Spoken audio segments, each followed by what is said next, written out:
Alors avant de commencer, n'hésitez pas à liker cette vidéo. Le monde se souviendra qu'après avoir été abandonné en plein vol, le 10 juin 2021, par la France,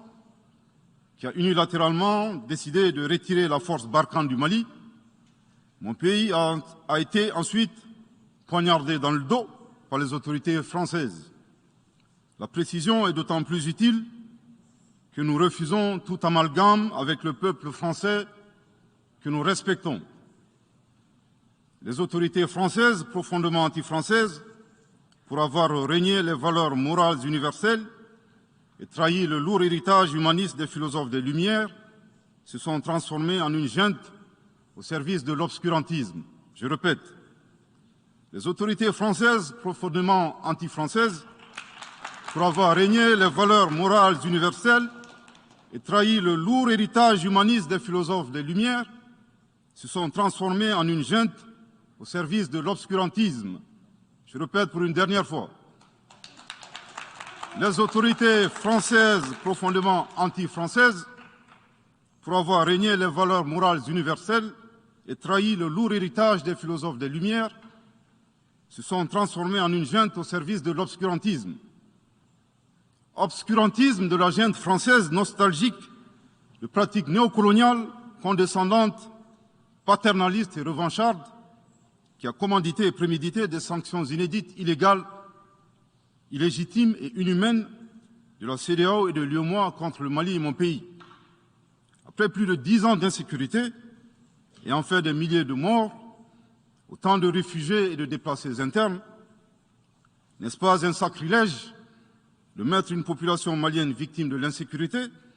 dans un pays enclavé sous embargo pendant 7 mois, en procédant à la fermeture des frontières et la saisie des comptes financiers du Mali. Grâce à sa résilience et à la solidarité de pays amis et des peuples africains, le peuple malien a tenu et a déjoué les pronostics de ses adversaires. Obscurantisme de la junte française qui s'est rendue coupable d'instrumentalisation des différences ethniques, en oubliant si vite sa responsabilité dans le génocide contre les Tutsis au Rwanda, coupable également de tenter désespérément de diviser les Maliens, enfants d'une même famille. Enfin, obscurantisme de la junte française qui a violé l'espace aérien malien en y faisant voler des vecteurs aériens tels que des drones, des hélicoptères militaires et des avions de chasse plus d'une 50aine de fois, en apportant des renseignements, des armes et munitions aux groupes terroristes. Afin de se donner une bonne conscience, la junte française accuse le Mali de n'avoir pas été reconnaissant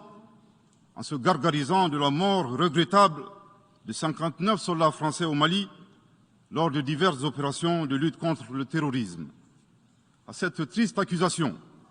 nous rappelons que dans la majorité des interventions d'officiels maliens et des cérémonies, nous rendons systématiquement un hommage à l'ensemble des victimes de l'insécurité au Mali, sans distinction de nationalité,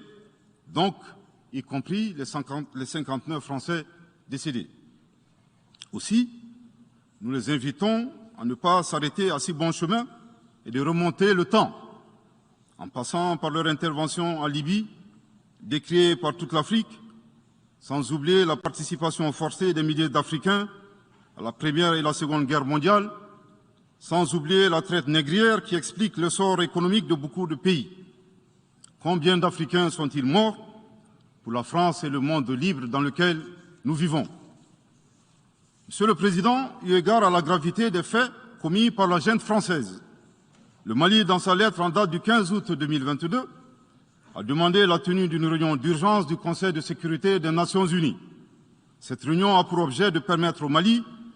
de présenter les éléments de preuve en sa possession, démontrant que l'armée française a agressé en de maintes reprises mon pays, en violant de manière répétitive et fréquente l'espace aérien malien, sans autorisation des autorités maliennes, et parfois en falsifiant des documents de vol. Plus grave, Monsieur le Président, le Mali sera en mesure de prouver que la junte française a fourni des renseignements et des armes à des groupes terroristes. Le gouvernement du Mali s'interroge sur les raisons qui poussent cet État membre du Conseil de sécurité de surcroît assurant la présidence de cet organe à faire obstacle au débat en vue de la manifestation de la vérité. Le monde doit être édifié sur les faits graves qui se sont déroulés au Mali et qui sont à la base de l'aggravation de l'insécurité et de la déstabilisation du Mali et du Sahel. Par la saisine du Conseil de sécurité, le gouvernement du Mali entend mettre cet important organe chargé à titre principal du maintien de la paix et de la sécurité internationale face à ses responsabilités et dénoncer les agissements de la junte française contre mon pays.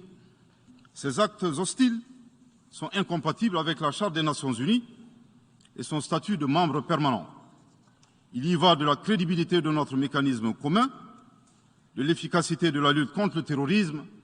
mais surtout, il y va de l'intégrité de l'Organisation des Nations Unies, qui repose entre autres sur le respect des engagements internationaux, de la légalité internationale et de la Charte des Nations Unies.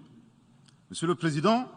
il semble opportun pour le Mali de demander votre implication personnelle auprès du Conseil de sécurité des Nations Unies afin que notre demande aboutisse pour que cesse la duplicité et la guerre par procuration imposée à mon pays.